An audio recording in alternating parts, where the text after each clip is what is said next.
Welcome to Plugged into Christ. I am your announcer, Zaven Grady. We welcome you to this weekly podcast hosted by pastor and teacher, William Polis. Today, Pastor Polis is continuing his series entitled Acts, the History of the Early Church, with Part 9, which Pastor Polis continues in the book of Acts from chapters 21 and 22. Our prayer is that you will be blessed in the gleaning wisdom and knowledge from the Word of God. Now, here is Pastor William Polis with our weekly podcast series, Acts, the History of the Early Church. I want to personally welcome you into our weekly podcast as we are now getting to the end of covering the book of Acts.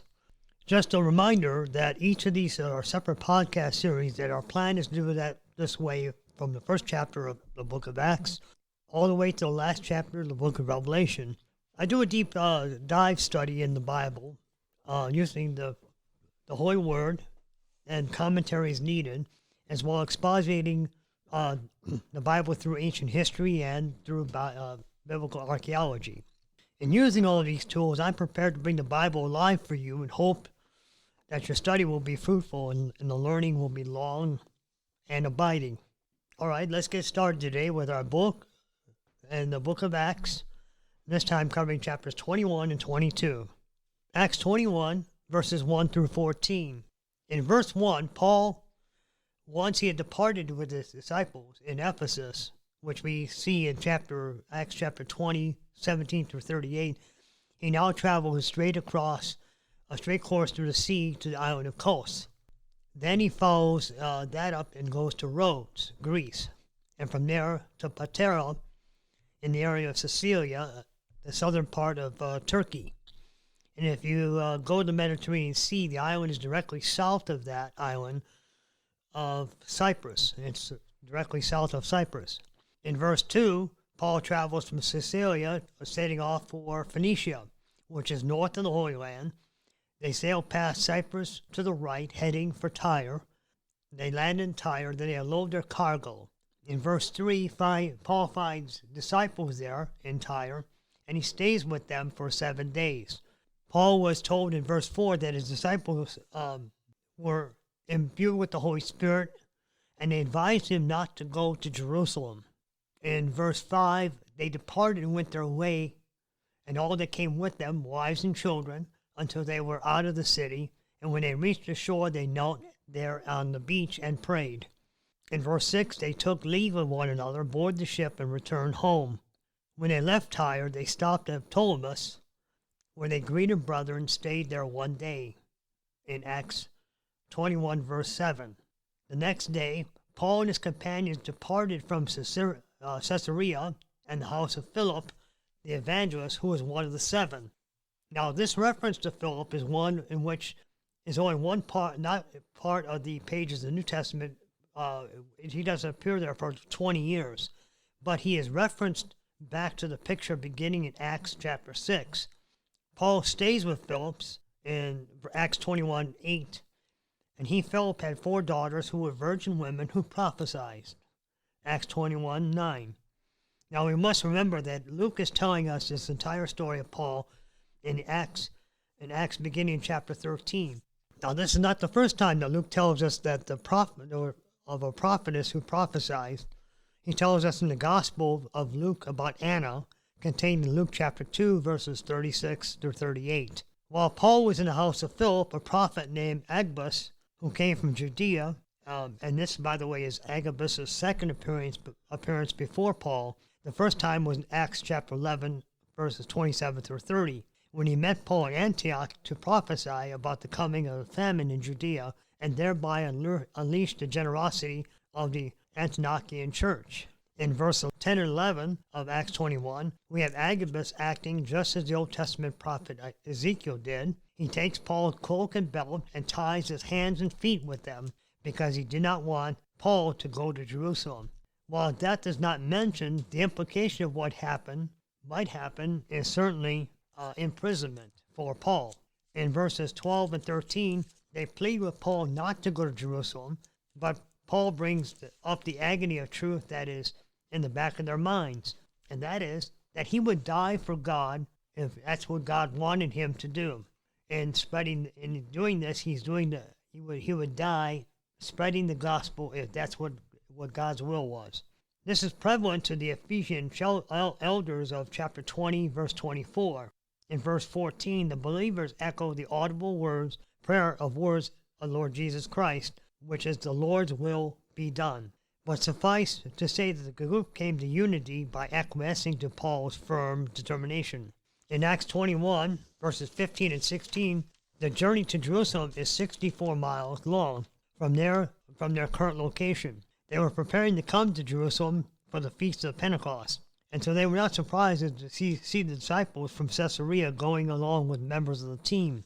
The missionaries are deposited at the home of a Cyprian Mnason, who appears here in the New Testament. And it's the only time he appears there, and as he's mentioned in the New Testament.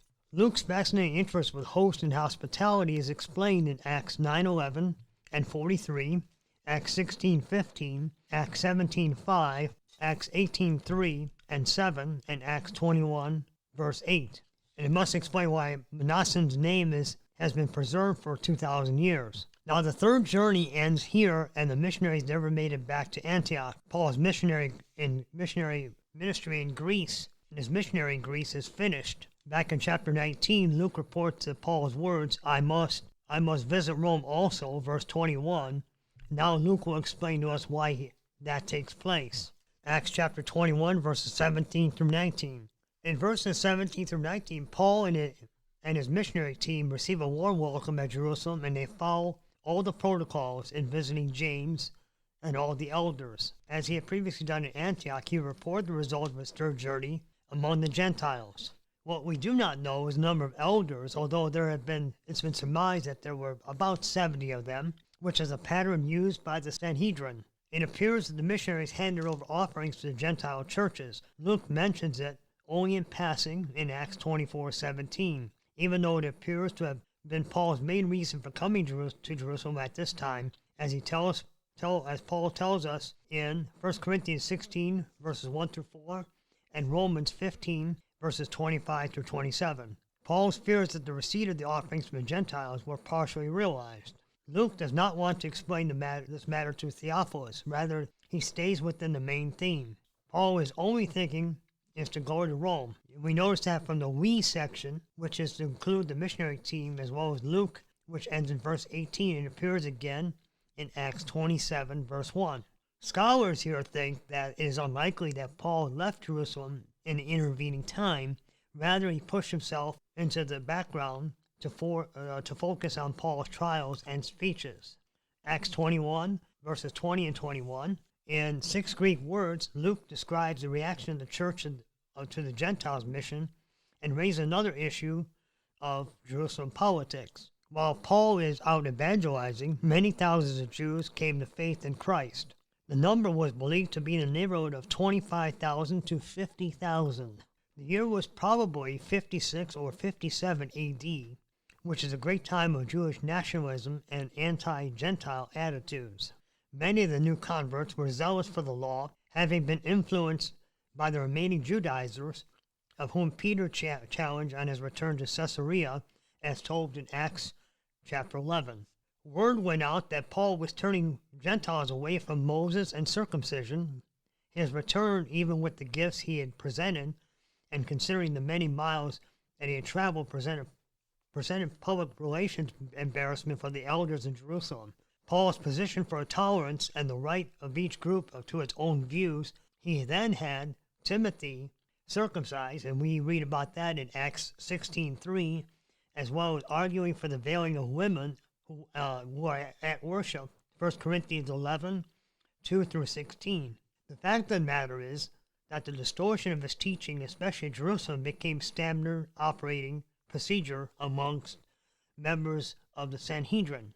The question of what shall we do becomes rhetorical.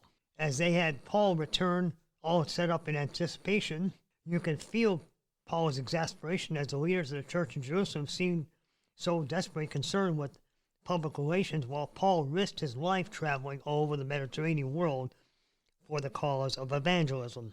Acts 21, 23 through 26. In verse 23, we are familiar with the Nazirite vow, which required the hair to grow and then cutting it off and offering it at the temple. Acts 18, verse 18. Paul is asked by the leaders to join these 4 men, not in the vow itself, because there was not a sufficient time, but in the purification ceremony and the payment of their expenses. Now, as we know from 1 Corinthians 9, verses 20 and 21, such behavior would not have violated Paul's principles concerning grace living. In verse 25, the church leaders hastened to add that this unusual request of Paul in no way changed the validity of Jerusalem Council's decision. In other words, what they asked Paul to do now in Jerusalem had no bearing on all the Gentiles in Asia Minor and Greece where he had ministered. Paul goes along with the plan and does so without protest. He purifies himself, and then he entered the temple with them to symbolize the fullness of days of purification and his piety in joining with the Jews. The plan, though, does not work as well as we shall see in Acts 21, verse 27. Acts chapter 21, verse 27 through 29. After 7 days, the Jews who were from Ephesus and Asia saw Paul in the temple and stirred up the people and laid hands on him. This public relations strategy backfired, and this was their chance to get Paul in an environment which he would be conducive to their criticism. They recognized Trophimus, who was a hometown Gentile, and they claimed that Paul had taken him beyond the barriers which separated the court of the Gentiles from the temple court. In other words, the Holy of Holies. It was commonly known and enforced that no Gentile was allowed to enter the holy place upon penalty of death, and the Roman authorities ratified this. Luke, who is the author of the book of Acts, tells us clearly that Paul had not taken the Gentiles in the restricted area of the temple. Acts chapter 21, verses 30 through 32. Here we have the 6th rite over what Paul is preaching about: Lystra, which is Acts 14:19, Philippi, Acts 16:22, Thessalonica, Acts 17:5, Berea, Acts 17:13, and Ephesus, Acts 19:29. The mob physically drags Paul from the temple and closed the gates to prevent any other violence or desecration from the temple grounds. One must remember that the Romans were stationed in the Tower of Antonia on the northwest corner of the wall. The sentry must have seen what was developing in the riot and sent word to his commander. Luke tells us that they were trying to kill him just before the officer arrived. We must remember that this happened in the temple area, and the mob, who was unarmed, beat Paul, who was unarmed, mercifully, but not fatally. They didn't kill him; they just beat him mercilessly. The Roman commander was Chileric, which means in Latin means a leader of 1,000 men, understood his duty to protect Pax Romana. The Roman commander, as Luke tells us in Acts 23:26, was Claudius Lysias, who had been told that all the city of Jerusalem was in an uproar. So he headed down himself to taking both centurions and soldiers to stop the violence immediately. We should not miss the words of Luke tells us in this chapter that show the ugliness and hatred, such as stirred up, verse 27, aroused, verse 30, dragged, verse 30, kill, verse 31, beating, verse 32, uproar, verse 32, and mob, verse 35. Acts 21, verses 33 through 36. The job of Claudius Lysias was law enforcement. He was not the judge. It was just his duty to quell the riot immediately. He effected arrest without causing concern or guilt. Since he's no judge, he cannot determine guilt or innocence. His job is to arrest without cause. So only after Paul was chained did the tribune ask the crowd for an explanation. And the crowd of anarchists, he couldn't get a straight answer, so the tribune took Paul to the barracks. And the mob was certainly not going to give up on Paul so easily. So they pressed in tight to the soldiers so that Paul had to physically be carried into the barracks. As they carried Paul up the steps, the mob shouted, "Away with him!" which in Luke's writing certainly means to kill him. Acts 21, verses 37 and 38. To the astonishment of both Claudius and to us the reader as well, a battered and beaten Paul was now in the Roman barracks, asked in a polite Greek tone for permission to speak to the commander. Claudius thinks that Paul is the Egyptian terrorist and leader who 3 years earlier led thousands up to the Mount of Olives in the hopes that if they went up there, the walls of Jerusalem would fall at this Egyptian terrorist and leader's command. This was done under the watch of Felix, which was before Claudius Lysias, and that commander was not amused and sent troops to kill 700, capture 200 more, and chase the rest out of the area. This commander, Claudius Lysias, had the thought that Paul was the Egyptian leader and terrorist because he had escaped the Roman onslaught of Felix 3 years earlier, and so Claudius thinks that he had returned to cause more trouble. Acts 21, verses 39 and 40. Like Luke, Paul was proud of his city and identified himself to the commander for permission to speak to the people. We read this first in Paul's 5 defenses in the latter chapters of Acts. It will encompass the major portion of Acts 22. Paul has not yet mentioned that he is a Roman citizen. That will come later. Although it was on a false arrest, all these happenings fell into God's plan. With the crowd who was out of control just a few minutes earlier became silent as Paul addressed them in their own language, Aramaic. It must be understood the amazement of Paul, who spoke to the commander in Greek, but to the mob in their own Aramaic language. We do not see a miracle in the silence of the crowd, just the overall hand of God in controlling the events in Paul's life and ministry, as he had done from the day he was on that road to Damascus. Acts chapter 22. Acts chapter 22, verses 1 and 2. Now we must remember what the charge against Paul was. He was a Jewish, this is what they called him, a Jewish apostate. Now Paul answers the charge by casting his life in a completely Jewish context with a special emphasis on God's direct revelation. He uses the formal brothers and sisters, which is indicative of how Stephen addressed the people in his sermon back in Acts chapter 7. And he devotes the remainder of this book to that image. The story of the conversion of Paul, which was in chapter 9, now dominates after verses 1 and 2, Acts chapter 22, for the rest of that chapter, and will appear again in Acts chapter 26. It's worth noting that there are 97 verses of defense speech, or 39% of the prison defense section. There are 47 verses of the Pauline missionary speech, or 21% of the missionary section.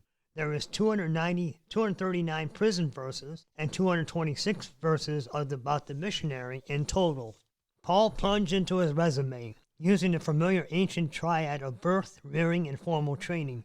Paul would spend his formal rabbinical years in Jerusalem under Gamaliel. That's the man who trained him.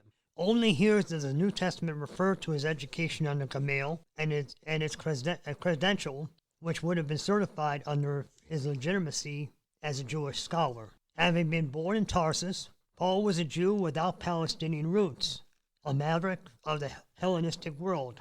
So in this context, he had to overcome the false image of being confused as a Hellenist with the Jewish theology tainted by the outside world.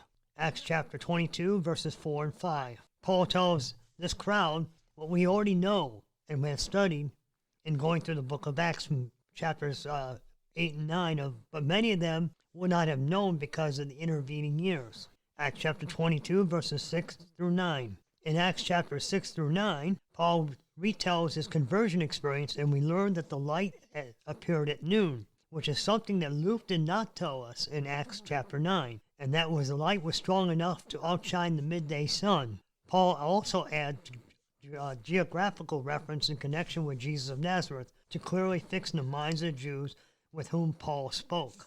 In verse 9, we find another difference in this account and the narrative that is different from Acts chapter 9.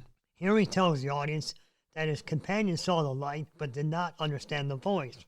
In Acts chapter 9, though, Luke indicated the others heard the sound but did not see anyone.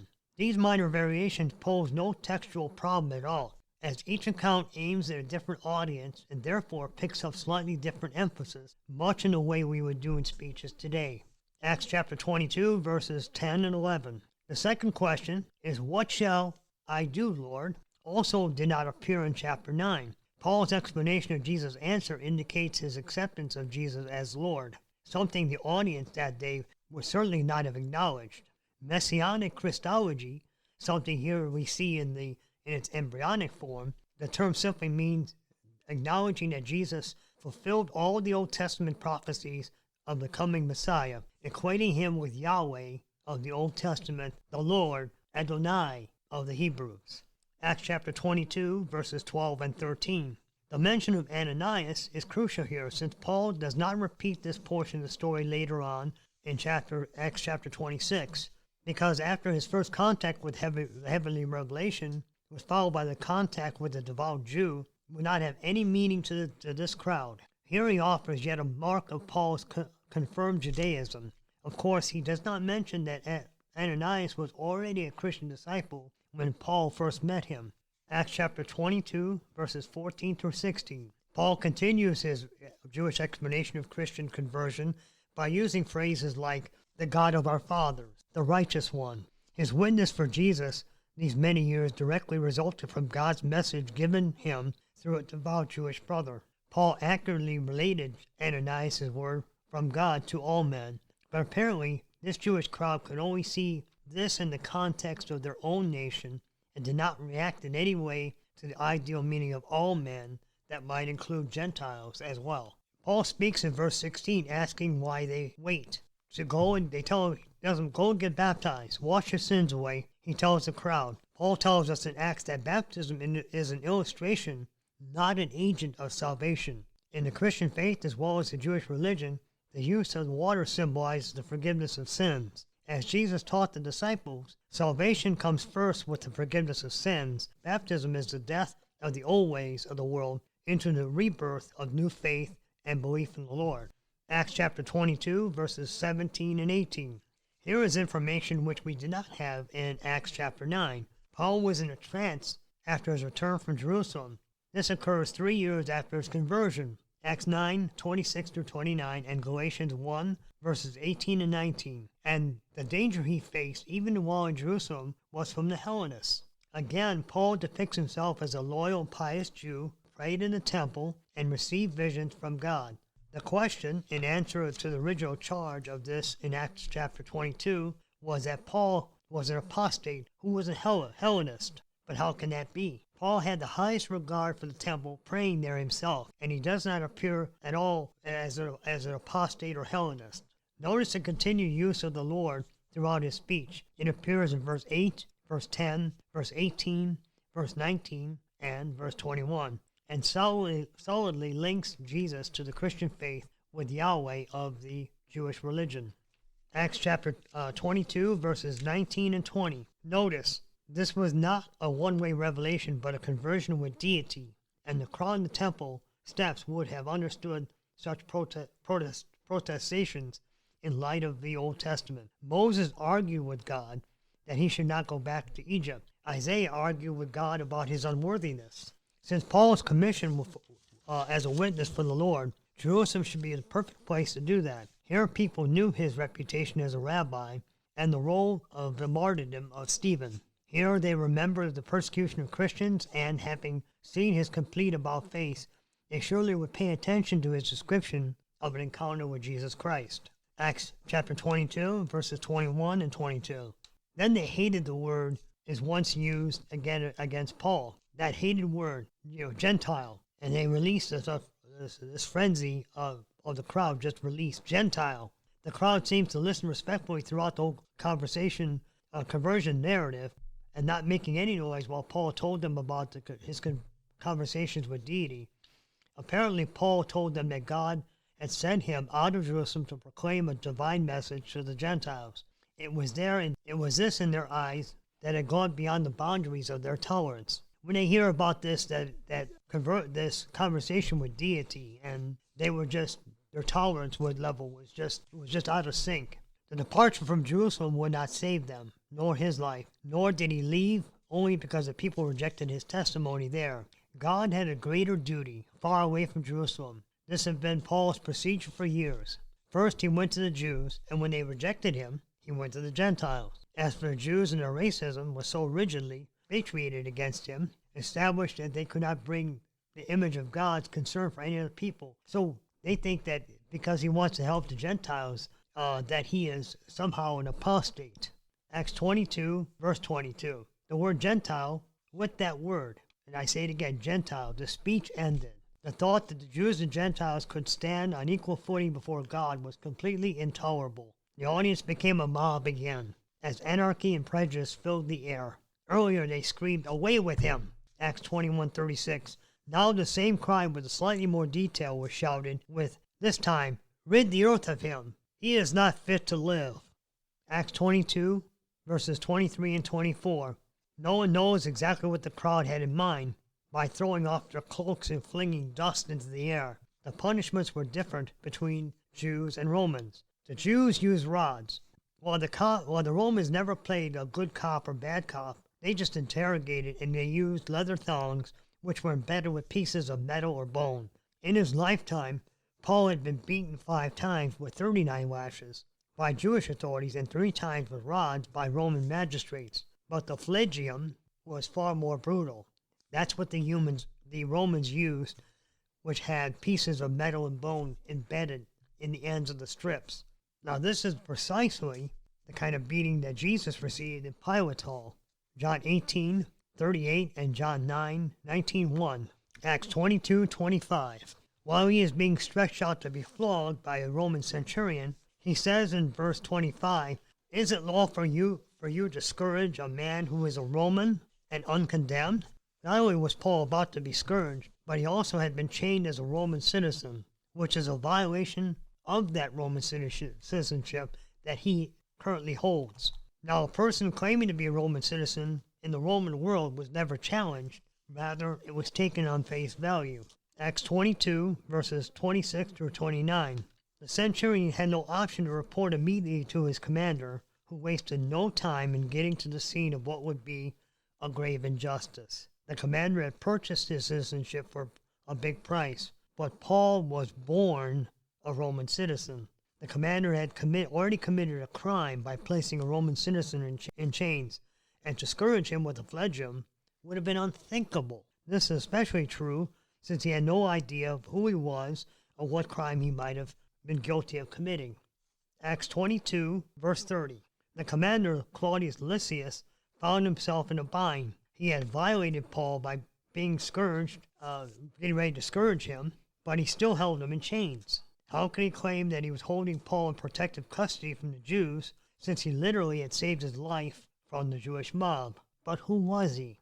Why were hundreds of people incensed that he was allowed to live? They pondered this dilemma overnight. This is what Claudius Lysias did. He pondered it overnight. The next morning he ordered the Sanhedrin to meet, because if this was a fellow Jew, then surely the group of scholars could get the truth out of him. Now, it's important to understand here. A Roman tribune cannot call the Sanhedrin to a formal meeting, but Luke does not imply that this was an official meeting only. It was more for information gathering. And Lysias needed some advice, so he went to the people who could best provide that information. By now, Luke's readers had become accustomed to the Sanhedrin. They heard witnesses from the apostles in Acts 4:15, Acts 5:21, and from Stephen, Acts 6:12 and 15. And now they hear from Paul. What is about to unfold in the next 6 chapters in Acts are to be about Paul's 4 years of Paul's life. Though he stands firm and bold in arguing consistently that he is a good Jew, and the logical outcome of this is to accept the messiahship of Jesus Christ. Well, that's all we have for today's podcast. I hope you will join us next week for our next podcast of Acts and the history of the early church, where we will cover Acts chapters 23 and 24. Our earnest prayer here at Plugged into Christ is that this podcast has helped you in understanding the Bible better, strengthen your faith, and encourage you to spend time reading and studying the Word. I want to encourage you here at Plugged into Christ to spend time in the Word, spend time praying, and most of all, be part of your local church services each and every Sunday. Now, we have new information for you to pass along.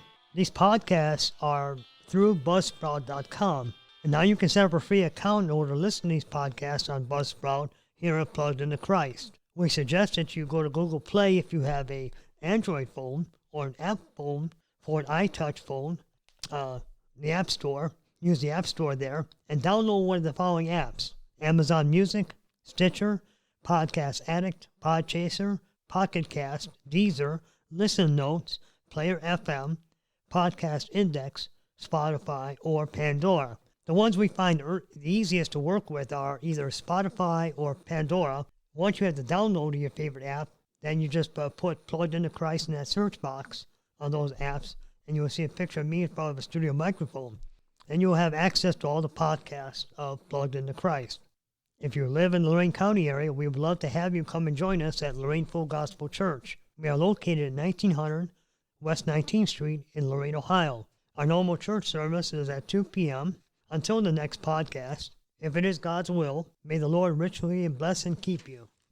This has been a presentation of Plugged into Christ with our host and pastor and teacher, William Polis. This podcast is a production of Plugged into Christ, a podcast sponsored through Lorain Full Gospel Church. This is your announcer, Zabin Grady, wishing you a wonderful rest of your day.